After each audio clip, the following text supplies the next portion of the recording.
ہمارا کھانا ہماری دوا ہونا چاہیے اور دوا ہماری خوراک ہونی چاہیے۔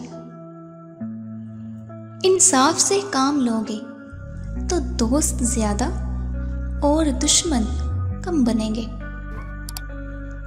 جو استعمال ہوتا ہے وہ ترقی کرتا ہے اور جو استعمال نہیں ہوتا وہ ضائع ہوتا ہے۔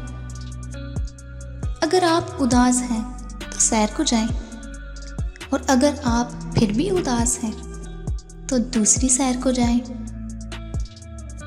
تمام زندہ مخلوقات میں روح ایک جیسی ہے، حالانکہ ہر ایک کا جسم مختلف ہے۔ ہر چیز میں فطرت کی مخالفت ہوتی ہے۔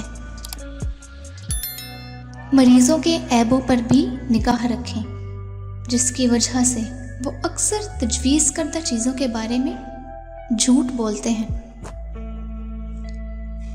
چلنا انسان کی بہترین دوا ہے۔ کچھ نہ کرنا بھی ایک علاج ہے۔ ہمارے اندر موجود فطری قوتیں ہی بیماری کے حقیقی معالج ہیں۔ سائنس علم کا باپ ہے، لیکن رائے جہالت کو جنم دیتی ہے۔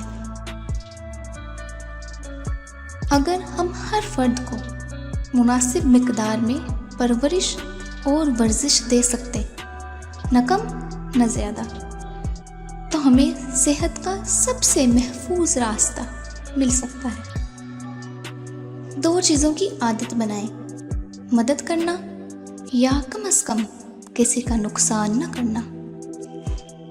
جب کوئی ڈاکٹر اچھا کام نہیں کر سکتا تو پھر اسے ہر قسم کے نقصان سے باز رکھا جائے۔